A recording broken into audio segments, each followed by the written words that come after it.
Bismillahirrahmanirrahim. Assalamualaikum warahmatullahi wabarakatuh. Alhamdulillah alladzi bi ni'matihi tatimmu shalihat wa bi fadlihi tatanazzalul barakatu wal khairat wa bi taufiqihi tatahaqqaqul maqasid wal ghayat. Asyhadu an la ilaha illallah wa asyhadu anna Muhammadar Rasulullah. Allahumma salli wa sallim ala Sayyidina Muhammad wa ala alihi wa sahbihi ajma'in, amma ba'du. Kaum muslimin dan kaum muslimat sidang jemaah salat zuhur yang dimuliakan oleh Allah Subhanahu wa taala. Pertama-tama marilah kita memanjatkan puji dan syukur kita kepada Allah Subhanahu wa taala yang masih memberikan kita nikmat iman, nikmat sehat dan juga nikmat kesempatan sehingga kita bisa melangkahkan kaki kita di tengah-tengah aktivitas kita menuju ke rumah Allah kita cintai ini untuk bisa melaksanakan salat zuhur secara berjamaah. Juga salawat dan salam tak lupa pula kita sampaikan kepada Nabi Muhammad sallallahu alaihi wasallam, Rasulullah sebagai qudwah hasanah, Rasulullah sebagai suri tauladan yang baik yang patut kita contohi dalam kehidupan kita sehari-hari. Jemaah yang muliakan oleh Allah Subhanahu wa taala, marilah kita sejenak merenungi salah satu firman Allah di dalam Al-Quran dalam surat Ali Imran ayat 180 di mana Allah Subhanahu wa taala berfirman, "Wala yahsabanna alladhina yabkhaluna bima atahumullahu min fadlihi huwa khairan lahum bal huwa syarrun lahum sayutawwaquna ma bakhilu bihi yaumal qiyamah."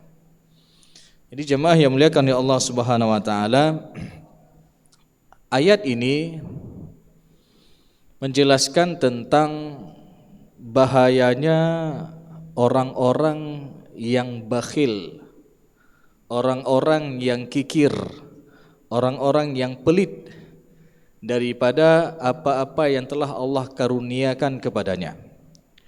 Sehingga jemaah yang muliakan oleh Allah Subhanahu wa taala, makna dari surat ataupun surat Ali Imran ayat 180 yang kita bacakan tadi, di mana Allah Subhanahu wa taala berfirman, "Wala yahsabanna alladhina yabkhaluna bima atahumullahu min fadlihi huwa khairan lahum."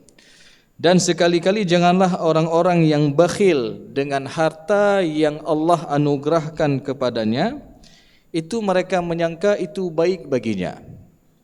Jadi jangan kita menganggap ketika kita enggak mau berbagi, ketika kita enggak mau keluarin zakat dan lain sebagainya, itu baik bagi kita. Bal huwa syarrul lahum, bahkan itu buruk bagi mereka, kata Allah Subhanahu wa taala. Sayutawwaquna ma bakhilu bihi yaumal qiyamah. Maka kelak harta yang mereka bakhilkan itu akan dikalungkan di lehernya pada hari kiamat nanti.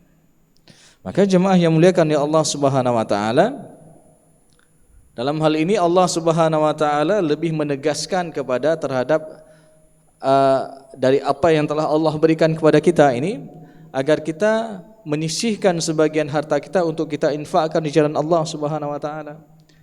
Dan tidak hanya itu, termasuklah di sana permasalahan zakat.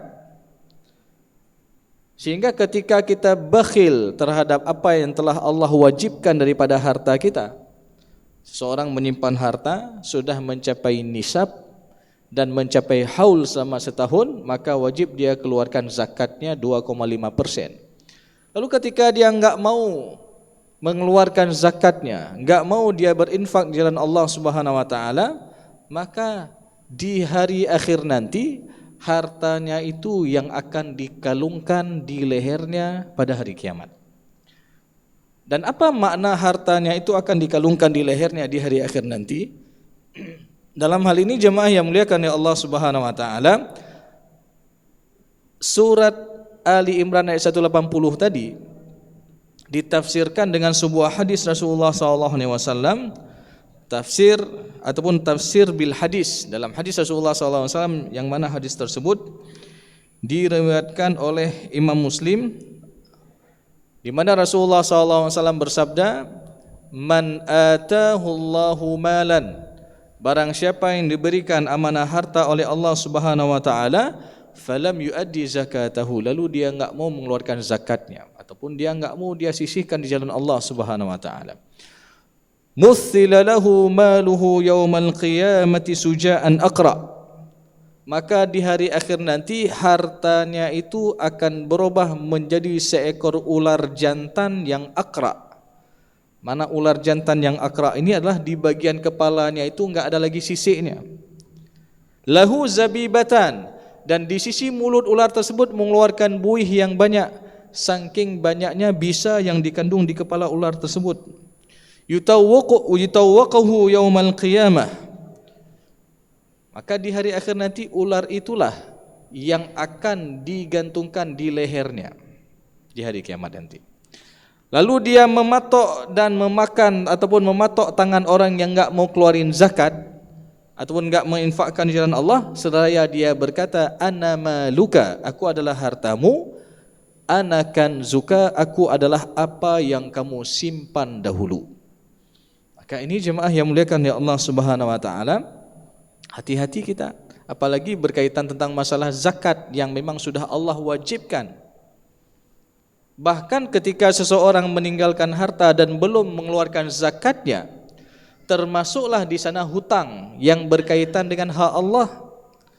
Jadi kalau ada orang yang meninggal dunia misalkan, lalu selama dia hidup belum sempat dikeluarkan zakatnya, maka di sana ada kewajiban bagi ahli warisnya untuk mengeluarkan daripada zakat yang harus, yang wajib dikeluarkan daripada harta almarhum yang meninggal dunia ini.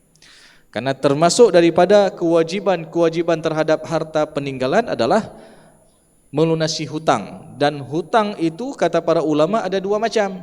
Ada hutang berkaitan dengan hak Allah dan ada hutang yang berkaitan dengan hak manusia. Hutang yang berkaitan dengan hak Allah itu salah satunya adalah zakat yang harus dikeluarkan. Jadi sebelum dibagi-bagikan harta warisan kepada para ahli waris, dikeluarkan dulu berkaitan tentang permasalahan hutang ini. Dan sekali lagi hutang yang berkaitan dengan hak Allah itu termasuklah di sana masalah zakat.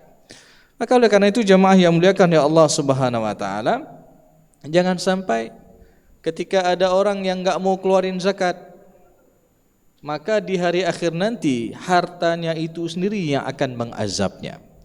Bahkan dalam surat At-Taubah ayat ke-34 Allah Subhanahu wa taala berfirman, walladzina yaknizuna adh-dhahaba wal fiddah, dan orang-orang yang menyimpan emas dan perak, wala yunfiqunaha fi sabilillah, lalu dia enggak mau berinfak jalan Allah, enggak mau dia keluarkan zakatnya, maka apa kata Allah?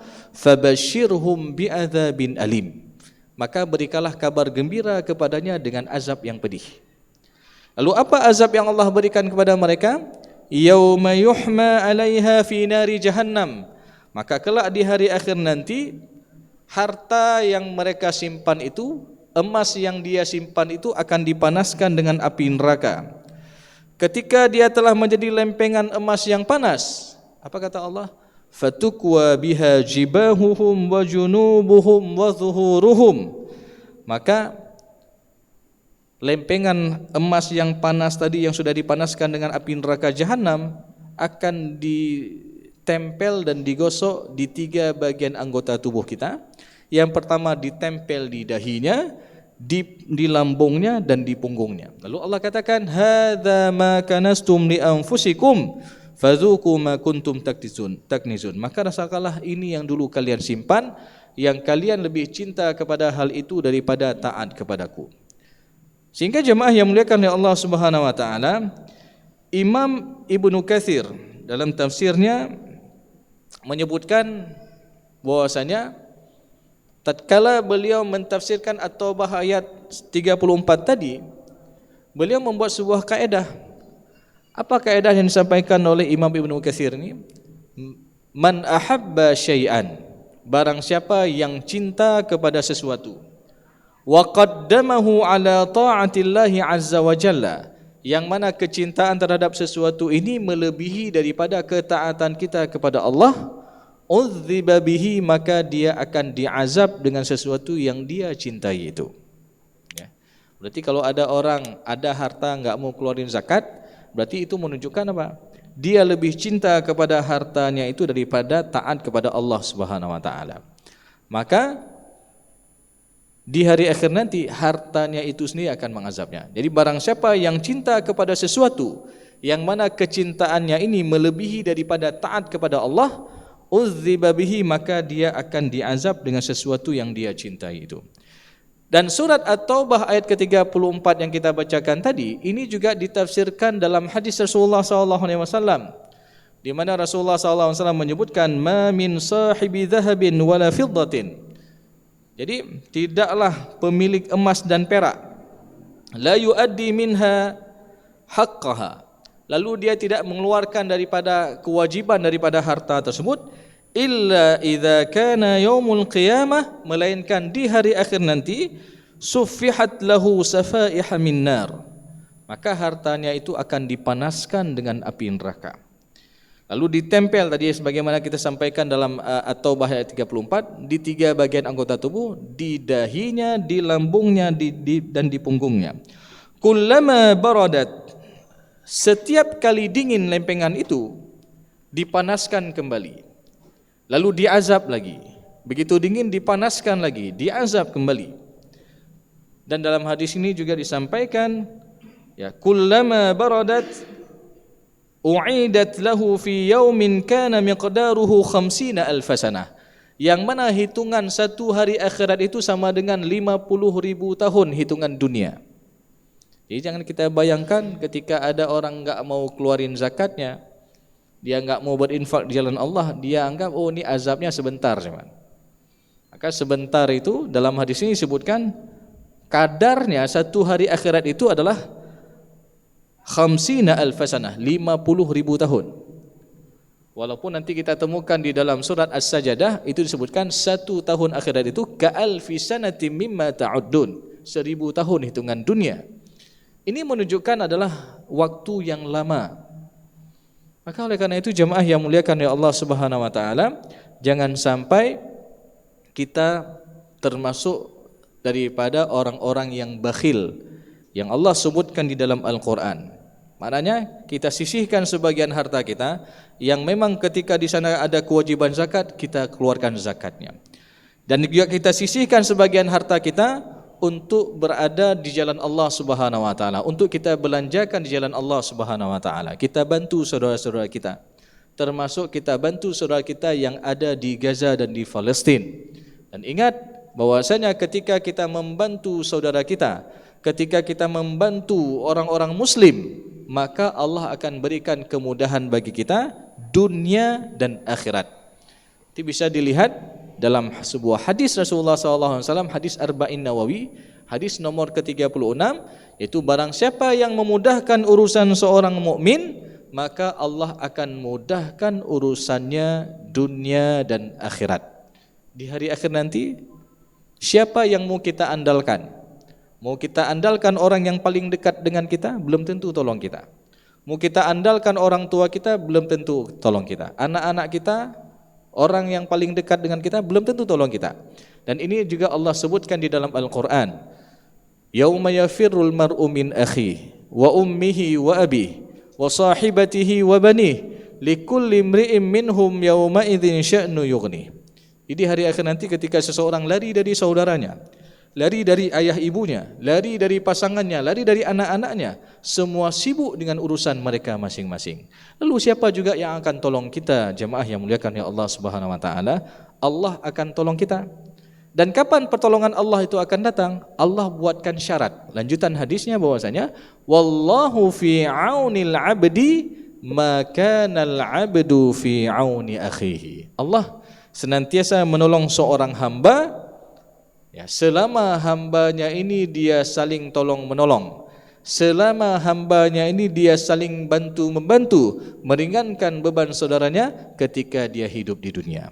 Maka oleh karena itu jemaah yang muliakan ya Allah Subhanahu wa taala, kita manfaatkan daripada apa-apa yang telah Allah karuniakan kepada kita untuk banyak-banyak kita infakkan di jalan Allah Subhanahu wa taala, dan mudah-mudahan kita doakan setiap harta yang kita miliki ini mampu menarik kita menuju ke dalam syurganya Allah Subhanahu wa taala tatkala kita banyak-banyak membelanjakan di jalan Allah Subhanahu wa taala. Kita keluarkan daripada kewajiban dari zakat yang daripada harta kita tersebut dan juga kita sisihkan untuk kita infakkan di jalan Allah, kita bantu orang-orang yang membutuhkan, kita ringankan beban-beban orang yang membutuhkan. Mudah-mudahan ini semua menjadi asbab ditariknya kita menuju ke dalam syurganya Allah Subhanahu wa taala. Amin ya rabbal alamin. Mungkin ini saja sebagai bahan renungan kita pada siang berbahagia ini. Mudah-mudahan apa yang telah kita sampaikan tadi bisa menjadi ilmu yang bermanfaat dan juga bisa kita aplikasikan dalam kehidupan kita sehari-hari. Lebih dan kurang saya mohon maaf. Aqulu qauli hadza wa astaghfirullah li wa lakum warisal mu'minin. Wassalamualaikum warahmatullahi wabarakatuh.